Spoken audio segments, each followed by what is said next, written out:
সিকন্দর বাদশাহ দুনিয়ার সব বাদশাদের মধ্যে সবচেয়ে বড় এবং জবরদস্ত বাদশাহ ছিলেন। তার সময়ে প্রজারা সব সময় খুশি ও আবাদ থাকত। কারো কোনো ভয় ছিল না, কারো কোনো ক্ষোভ ছিল না এবং কারো কোনো আশঙ্কা ছিল না। শের ও বকরি একই ঘাটে পানি পান করত। সিকন্দর বাদশাহের রাজ্য সব সময় খুশগোয়ার ও আনন্দময় ছিল। তার রাজ্যের মনোমুগ্ধকর পরিবেশ সবকিছুকে আলোকিত করে রাখত। দুনিয়ার বড় বড় বাদশাহ ও জবরদস্ত সুলতানরা সিকন্দর বাদশাহের জিয়ারত করাকে নিজেদের জন্য গর্বের বিষয় মনে করতেন। আজ আমরা আপনাদের সিকন্দর বাদশাহের জীবনের সেই গল্প শোনাব যা শুনে আপনারা আল্লাহর অদ্ভুত শান দেখবেন এবং তার কুদরতের প্রশংসা জীবনভর করতে থাকবেন। একদিন সিকন্দর বাদশাহ তার 4 জন উজিরকে বললেন, আমি সমুদ্রের অপর কিনারা জানতে চাই, তাই সমুদ্র যাত্রা করা অবশ্যই দরকার। এর প্রস্তুতিতে লেগে যাও। উজিররা এই কথা শুনে সিকন্দর বাদশাকে বোঝাতে লাগলেন, আলিজা, সমুদ্রের কিনারা জানা খুবই কঠিন। এতে বড় বড় কষ্ট ও মুসিবতের সম্মুখীন হতে হবে। সিকন্দর বাদশাহ যতটা শান শৌকতের অধিকারী ছিলেন, ততটাই জেদি মনেরও অধিকারী ছিলেন। তিনি উজিরদের বললেন, এসব তোমাদের খামখেয়ালি ধারণা। মর্দ মুসিবত দেখে ভয় পায় না। এক উজির সাহস করে বললেন, হুজুর, মর্দ যেখানে মুসিবত থেকে ভয় পায় না, সেখানে সে জ্বলন্ত আগুনে পা দিয়ে জ্বলে যায় না। মর্দকে দানিশমন্দির সাথে মর্দ হতে হয়। সিকন্দর বাদশাহ জবাব দিলেন, কখনোই না। হিম্মত ও ইস্তেকলাল প্রত্যেক মুসিবত দূর করে দেয়। এমনকি যদি আগুনে পা দেওয়া হয়, তাহলে পায়ে প্রায় 1 মণ কাপড় জড়িয়ে নিতে হয়, তাহলে সে পুড়বে না। দানিশমন্দির অর্থই এটাই, যেমন আমি আগুনের উদাহরণ দিয়ে বোঝালাম। এখন প্রস্তুতি নাও, আমি কাল সকালেই সমুদ্র যাত্রা করব। 6 মাসের খাবার দাবারের সামগ্রী প্রস্তুত করো এবং সূর্য ওঠার আগেই জাহাজে লাদ করে ফেলো। উজিররা বাধ্য হয়ে অনেক কথা বলে দরবার থেকে বিদায় নিলেন। এখন সর্বত্র এই শোরগোল পড়ে গেল যে সিকন্দর বাদশাহ কাল সমুদ্র যাত্রা করবেন। ছোট বড় সবার মুখে এই কথা। যখন সেই সময় এলো, যখন সূর্য পূর্ব দিক থেকে মাথা তুলে সাহানা পোশাক পরে রৌনক ছড়িয়ে পড়ল এবং সমস্ত দুনিয়াকে নিজের ছায়ায় নিয়ে নিল, তখন শাহেনশাহ সিকন্দর তার শয়নকক্ষ থেকে উঠে উজিরদের ডেকে বললেন, সব কাজ হয়েছে? জাহাজ প্রস্তুত তো? সব উজিররা হাত বেঁধে আরজ করলেন, জি হুজুর, তশরিফ নিয়ে চলুন। 6 মাসের খাবার দাবারের পুরোপুরি ব্যবস্থা হয়েছে। সমস্ত খাদ্যশস্য জাহাজে লাদ করা হয়েছে এবং জাহাজের অর্ধেক অংশ খাদ্যশস্যে ভরে দেওয়া হয়েছে। বাকি সমস্ত সফরের সামগ্রীও প্রস্তুত। কথা শুনে সিকন্দর বাদশাহ খুশি হয়ে বললেন, আমার সাথে 4 জন উজির থাকবে এবং 1 লক্ষ ফৌজের পুরো জমায়েত থাকবে। বলো, এত লোকের জন্য 6 মাসের খাদ্যশস্য কি যথেষ্ট হবে? উজিররা বললেন, জি আলিজা, নিশ্চিন্ত থাকুন। কথা শুনে সিকন্দর বাদশাহ তাড়াতাড়ি শয়নকক্ষ থেকে বেরিয়ে এলেন। খাসা প্রস্তুতি ছিল। অন্যান্য কাজ থেকে অবসর পেয়ে খানা খেয়ে জাহাজের দিকে রওনা হলেন। যে বন্দরে সিকন্দর আজমের বিশাল জাহাজ ছিল, সেটি কবির কল্পনা অনুসারে রশ্মির মতো ছিল। ঠান্ডা ঠান্ডা হাওয়ার মনোরম ঝোঁকা মন ও মস্তিষ্ককে সতেজ করে তাজা করে তুলছিল। বন্দরে দাঁড়িয়ে দেখলে যতদূর চোখ যেত, শুধু পানি ও সমুদ্র ছাড়া আর কিছুই দেখা যেত না। কিছুক্ষণ পর সিকন্দর বাদশাহ তার ফৌজ ও 4 উজির সহ জাহাজে আরোহণ করলেন। সেই সময় সমুদ্রের ঢেউগুলো মনোরম পরিবেশে হৃদয়ে আনন্দ ও চোখে নূর বিলিয়ে দিচ্ছিল। পানি শান্ত ছিল। জাহাজ অত্যন্ত স্বাধীনভাবে পানির প্রবল ঢেউগুলোকে চিরে ফেলে সামনে এগিয়ে চলছিল। হাওয়া বাতাসের কোনো চিহ্নও ছিল না, কোনো বিপদ ছিল না, কোনো আশঙ্কাও ছিল না। আকাশ একদম পরিষ্কার ছিল, বৃষ্টির কোনো চিন্তাও ছিল না। কোনো ধরনের ভয়ঙ্কর বিষয় থেকে মন পুরোপুরি নিশ্চিন্ত ছিল।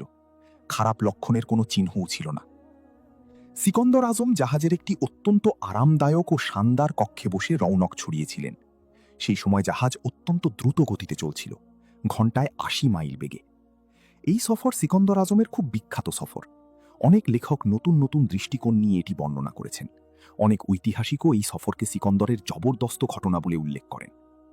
এই সমুদ্রযাত্রা এমন ছিল যে জাহাজ সবসময় চলতেই থাকত। পুরো 6 মাস ধরে জাহাজ 1 মিনিটের জন্যও থামেনি, সবসময় চলতে থাকত। যাই হোক, সিকন্দর আজম তার কক্ষে বসে উজিরদের সাথে দুনিয়ার অবস্থা নিয়ে গল্পে মগ্ন ছিলেন। সিকন্দর আজম বলছিলেন, আমি অবাক হয়ে যাই যে দুনিয়া কেমন তালিসমান। আল্লাহ এতে কেমন কেমন আজাইব রেখেছেন। জমিন থেকে কোন অদৃশ্য হাত সমুদ্র বইয়ে দিয়েছে, নদী সৃষ্টি করেছে, আর জমিনে গাছ, ফুল, পাতা, চমন, শস্য ইত্যাদি শেষ পর্যন্ত কোথা থেকে সৃষ্টি হয়েছে। উজিররা সিকন্দরের এসব কথা শুনে নিজ নিজ মতামত প্রকাশ করতে লাগলেন। এক উজির বললেন, আলিজা, কুদরতের সব রহস্য উন্মোচন করার জন্য দুনিয়ায় অনেক উলুম আবিষ্কার হয়েছে, যেমন দর্শন, বিজ্ঞান ইত্যাদি। অনেক উলুম এমন আছে যে ব্যক্তি সেগুলোতে যথেষ্ট জ্ঞান রাখেন তিনি আল্লাহর রহস্য চিনে ফেলেন। দ্বিতীয় উজির বললেন, আলিজা, যতক্ষণ না কুদরত নিজে চায় ততক্ষণ তার রহস্য মানুষের বোধগম্য হয় না। এ কথা শুনে সিকন্দর বাদশাহ তার সমর্থন করলেন। কিন্তু তৃতীয় উজির বললেন, আলিজা, আসল কথা হলো আকল বাদশাহ। যদি মানুষ আকল দিয়ে ভালোভাবে কাজ করতে চায় তাহলে কুদরতের রহস্য চেনা কোনো কঠিন কাজ নয়। সিকন্দর তারও সমর্থন করলেন। তারপর চতুর্থ উজির, যিনি অত্যন্ত বুদ্ধিমান ছিলেন, বললেন, আলিজা, আমি আমার 3 বন্ধুর কথা শুনলাম। এখন এই দুনিয়া ও কুদরতের রহস্য কিভাবে উন্মোচিত হয় তা আমি বলবো। আমাকে অনুমতি দিন। সিকন্দরে আজম তাড়াতাড়ি অনুমতি দিলেন।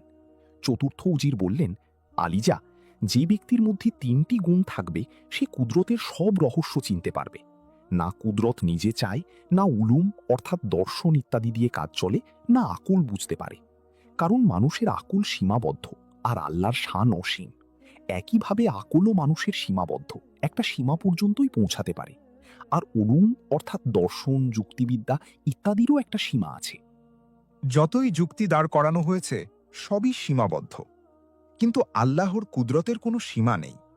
তাই আমার মতে আল্লাহর শানের রহস্য বুঝতে 3টি অসীম শক্তির প্রয়োজন হয়। যতক্ষণ এই শক্তিগুলো না থাকবে তার রহস্য কেউ বুঝতে পারবে না।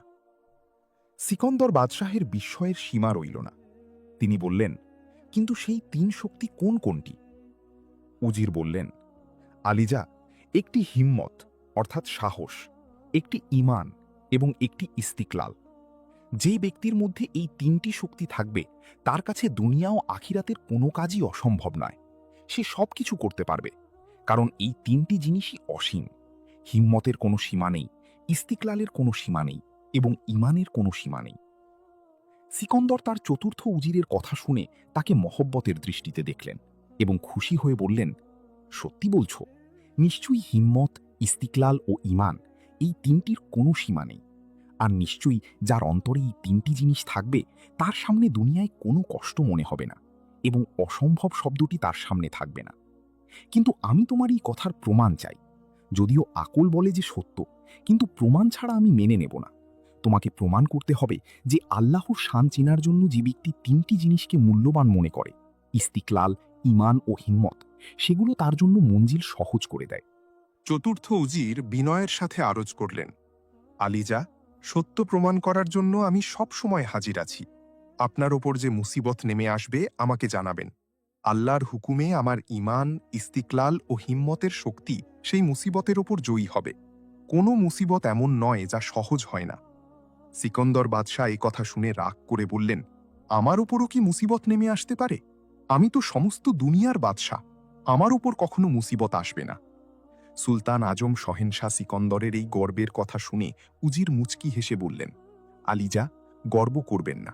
মুসিবত আপনার উপর তো বটেই, যে কারো উপর আসতে পারে। সিকন্দর বাদশাহ বললেন, যদি আমার উপর কোনো মুসিবত আসে তাহলে তোমাকে তোমার ঈমান, হিম্মত ও ইস্তিকলালের শক্তি দেখিয়ে সেটা প্রতিহত করতে হবে, নয়তো কঠিন শাস্তির যোগ্য হবে। উজির বললেন, আমি রাজি আছি আলিজা। সিকন্দর বাদশাহ এই কথা শুনে চুপ হয়ে গেলেন। জাহাজ সমুদ্রের মনোরম ঢেউ চিরে নিজের পথ তৈরি করে চলছিল। সিকন্দর বাদশাহের জাহাজ চলতে চলতে পুরো 3 মাস কেটে গেল, কিন্তু সমুদ্রের অপর কিনারা কোনোভাবেই জানা গেল না। 3 মাস পর সিকন্দর বাদশাহ চতুর্থ উজিরকে বললেন, আমরা এই জাহাজে সফর করতে করতে আজ পুরো 3 মাস হয়ে গেল, কিন্তু সমুদ্রের অপর সাহিল এখনো পাইনি। শেষ পর্যন্ত সমুদ্র কত বড়!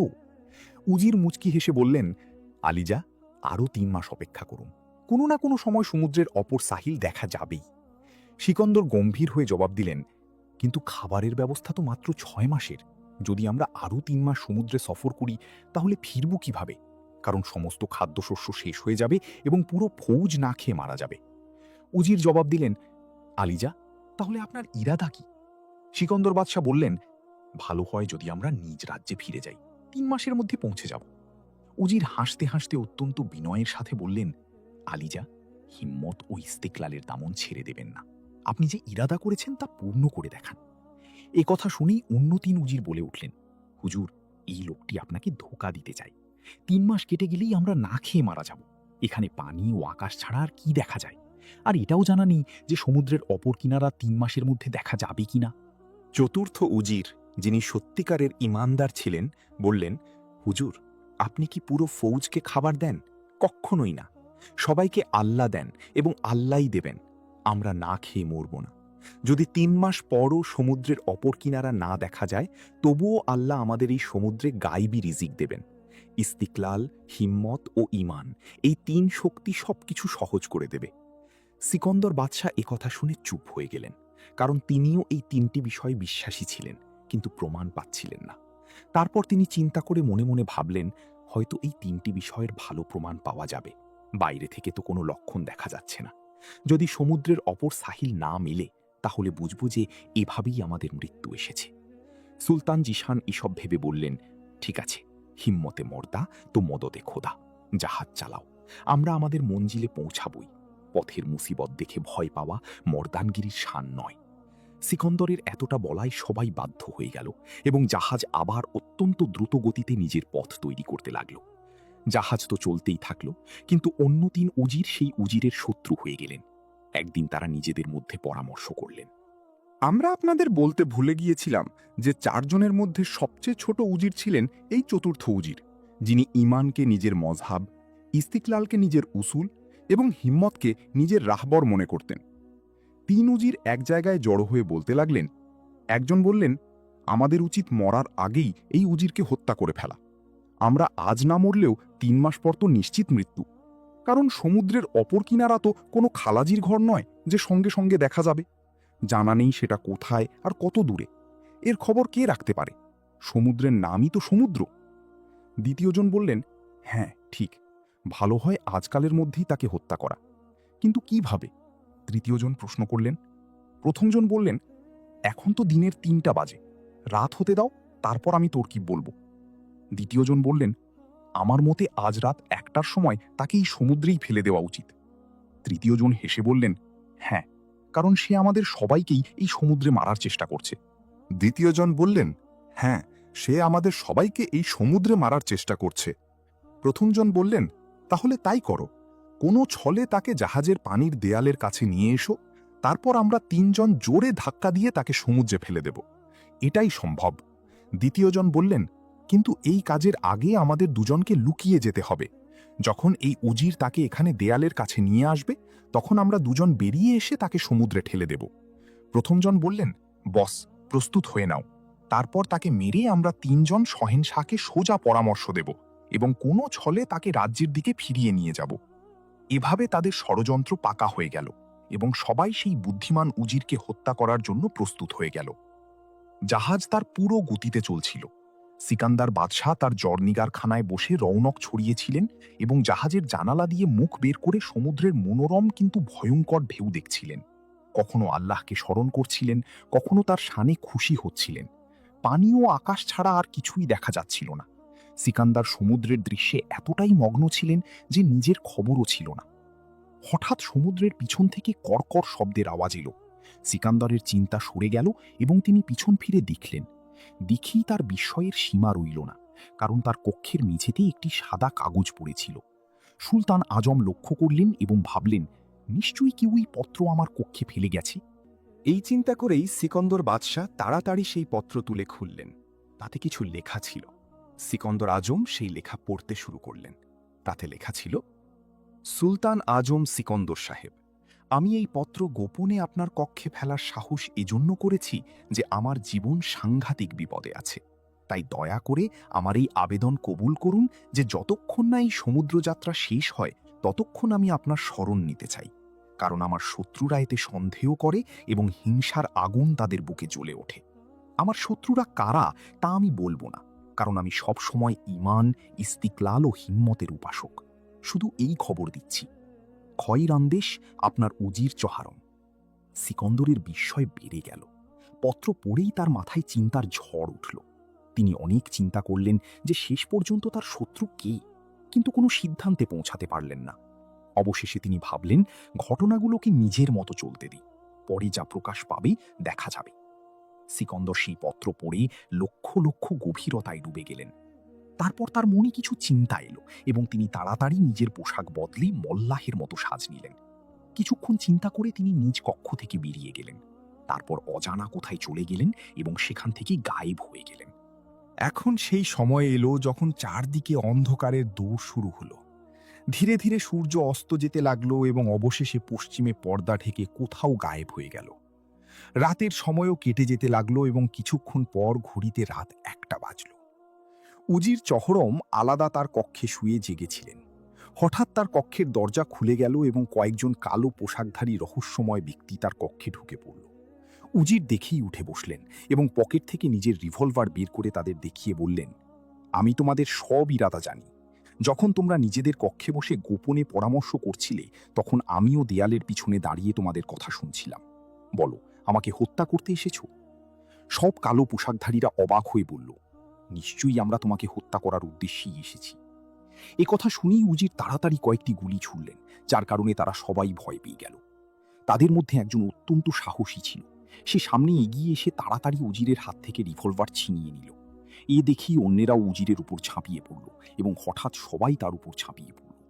বেশিক্ষণ লাগল না, সেই দুষ্ট লোকেরা উজির চহারমকে দড়ি দিয়ে বেঁধে ফেলল এবং একটি কাপড় দিয়ে এমনভাবে বেঁধে দিল যেমন ধোপা লাদি বেঁধে দেয়, যাতে ভিতরের কাপড় দেখা না যায়। উজিরকে গ্রেপ্তার করে তারা সেখান থেকে বেরিয়ে গেল এবং তাকে কাঁধে করে সমুদ্রে ফেলে দেওয়ার জন্য এগিয়ে যেতে লাগল।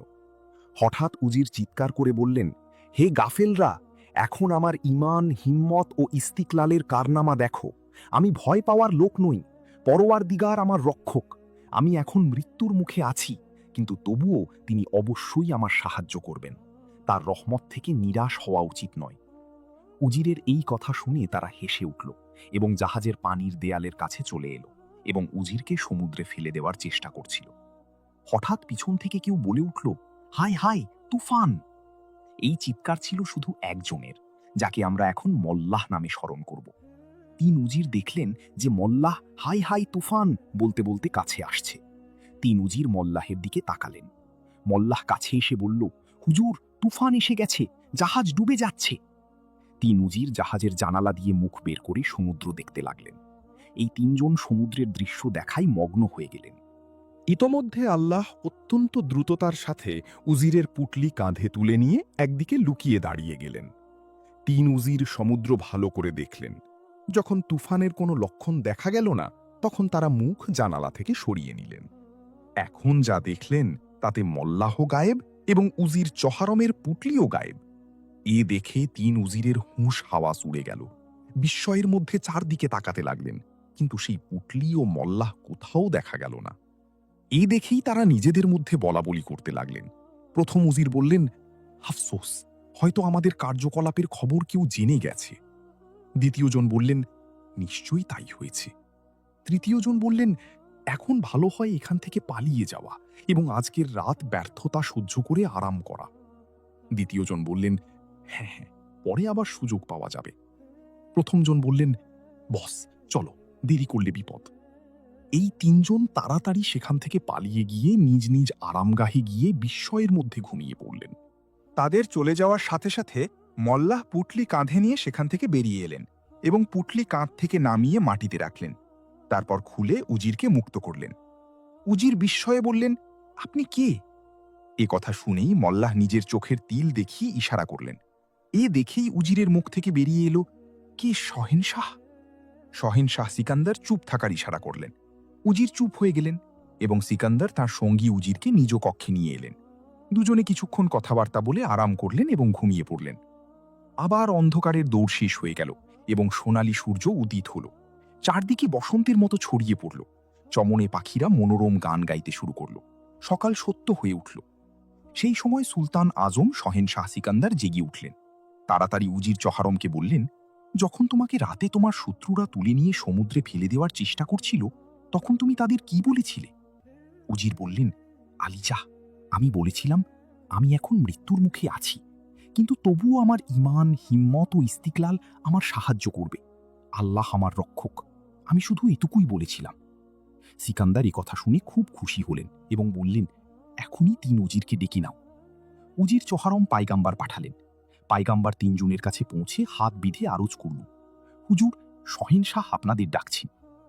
তিন উজির এই কথা শুনে বিস্ময়ে নিজেদের মধ্যে বলাবলি করলেন। প্রথমজন বললেন, রাতেই ঘটনা ঘটেছে, আর সকাল হতেই সহিংসাহ আমাদের ডেকেছেন। দ্বিতীয়জন বললেন, নিশ্চয়ই কোনো রহস্য আছে। তৃতীয়জন বললেন, খ্যার, জানা যাবে। প্রথমজন বললেন, হ্যাঁ, চলতে হবে। দ্বিতীয়জন বললেন, যা হবে দেখা যাবে। তৃতীয়জন বললেন, কিন্তু আগে আমি এই পায়গাম্বরের কাছে কিছু জিনিনি।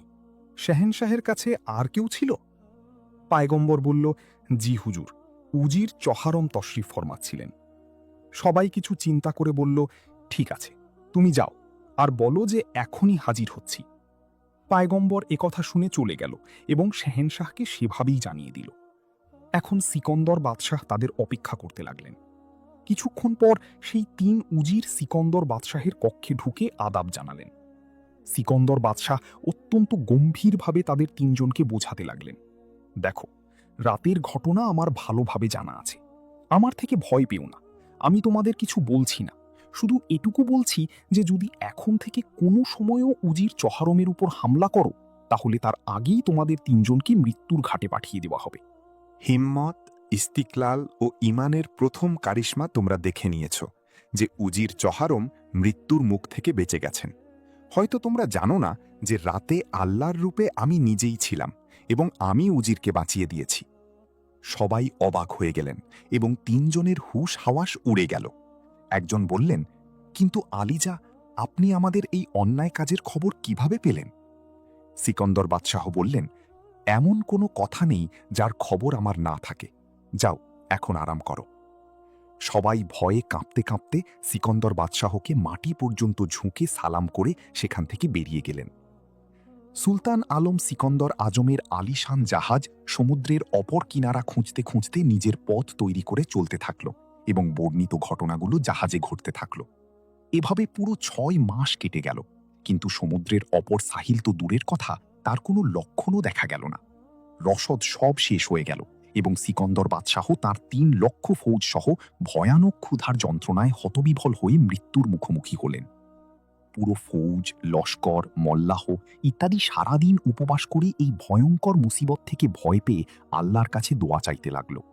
মানুষের উপর এমন খারাপ সময় এসেছিল যে পানি ও আকাশ ছাড়া আর কিছুই দেখা যাচ্ছিল না। মল্লাহরা ক্ষুধায় মরতে লাগল। দ্বিতীয় দিনও সাফ কেটে গেল, জাহাজে একটি দানাও বাকি ছিল না। অনেকে সমুদ্রের পানি খেয়ে পেট ভরাচ্ছিল, কিন্তু কতক্ষণ ভরবে? অবশেষে মল্লাহরা জাহাজ চালানোর শক্তি না পেয়ে জাহাজ সেখানেই থামিয়ে লঙ্গর ফেলে দিল। সিকন্দর বাদশাহের দুশ্চিন্তা চরমে পৌঁছালো এবং তিনি ভয়ে কাঁদতে কাঁদতে আল্লাহর কাছে দোয়া চাইতে লাগলেন। 3 উজির বললেন, হে শহেনশাহ, আমরা সেই দিনই এই মুসিবতের খবর পেয়েছিলাম এবং আপনাকে যে পরামর্শ দিয়েছিলাম, কিন্তু এই নালায়েক উজির নিজেকে, আপনাকে এবং আমাদের সবাইকে মারার চক্রান্ত করেছে। আলিজা, আমাদের কথা বলার শক্তিও নেই। উজিরদের একথা শুনে সিকন্দর বাদশাহ উজির চহারমকে বললেন, আফসোস, যদি আমি তোমার চক্রান্তের আগেই সতর্ক হতাম তাহলে কখনো এখান পর্যন্ত আসতাম না, আর আমার ফৌজ এতদিনে নিজ রাজ্যে আরামে থাকত। বলো হে নালাইক, এখন কোথায় সেই ঈমান, ইস্তিকলাল ও হিম্মত? আকিল উজির মুচকি হেসে বললেন, আলিজা, ঈমান, ইস্তিকলাল, হিম্মত, এই আমার 3টি জিনিস আপনাকে আল্লাহর শান দেখিয়ে ছাড়বে। আমাদের লস্করের মধ্যে এখনো 1 ঘন্টার মধ্যে কেউ মরতে পারবে না। 1 ঘন্টার মধ্যে পরওয়ারদিগার আমাদের সাহায্য করবেন। সিকন্দর বাদশাহ বললেন, এখনো সেই কথা বলে যাচ্ছ? উজির বললেন, আলিজা, এই কথাগুলো আমি আমার শেষ নিঃশ্বাস পর্যন্ত বলে যাব। সিকন্দর বাদশাহ বললেন, কিন্তু আমার সামনে থেকে দূর হয়ে যাও, এখানে ক্ষুধার যন্ত্রণা কথা বলতেও মানা করছে। আফসোস, এখন কি হবে? 1 ঘন্টার মধ্যে নিশ্চিত মৃত্যু। উজির বললেন, আলিজা, আল্লাহর রহমত এক লহমায় প্রকাশ পায়। আপনি দেখছেন যে এই মুসিবতে আল্লাহর উপর ভরসা না রাখা সমস্ত ফৌজের লোকেরা ভয় পাচ্ছে, কিন্তু আমার কোনো ফিকির নেই। শেষ পর্যন্ত আপনাদের সাথে আমিও মরব।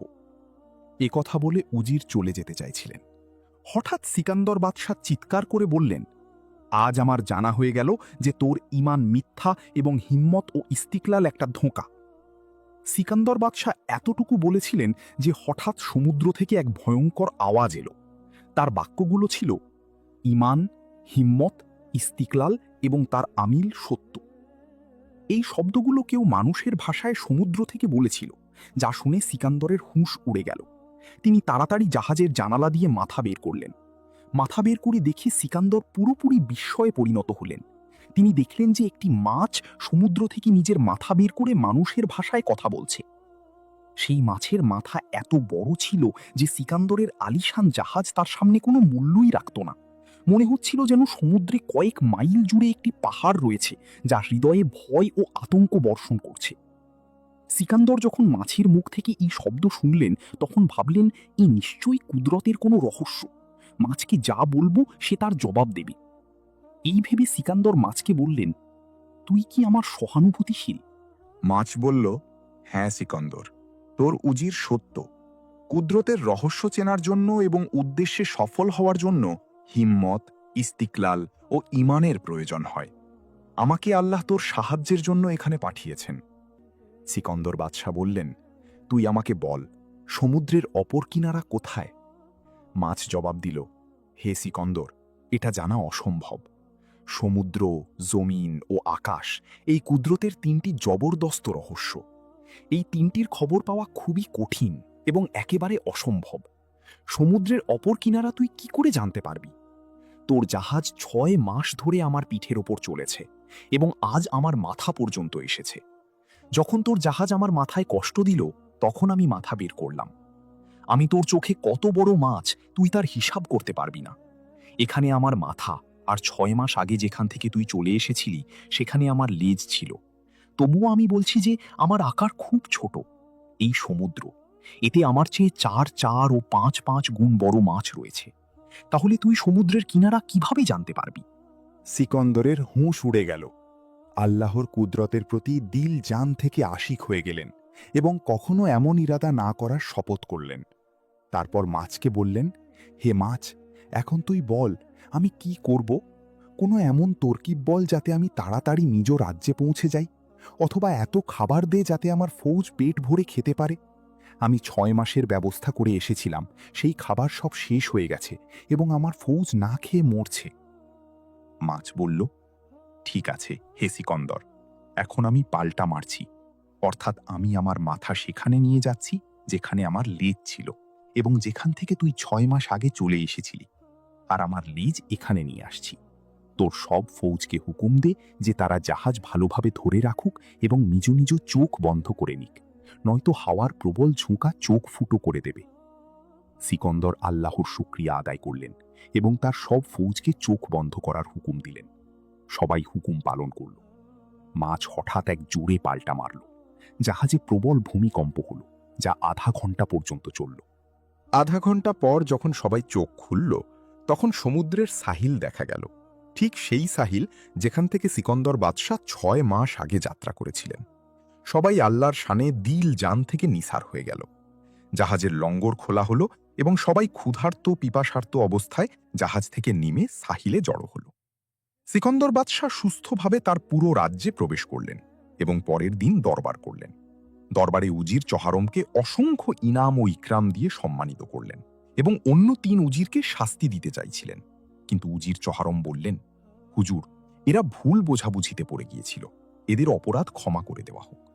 অবশেষে সিকন্দর বাদশাহ 3 উজিরের অপরাধ ক্ষমা করে দিলেন এবং আগের মতো সাহানা জীবন যাপন করতে লাগলেন। বন্ধুরা, এখানে আমাদের এই বিস্ময়কর গল্প শেষ হয়। গল্পটি আপনাদের কেমন লাগলো কমেন্ট করে অবশ্যই জানাবেন। পছন্দ হলে লাইক করুন, শেয়ার করুন এবং এমন আরও মজার কাহিনী শোনার জন্য আমাদের চ্যানেলটি সাবস্ক্রাইব করে নিন। সাথে বেল আইকনের বাটনটিও প্রেস করে দিন যাতে আমাদের নতুন ভিডিও নোটিফিকেশন আপনাদের সময় মতো পৌঁছে যায়। শুকরিয়া।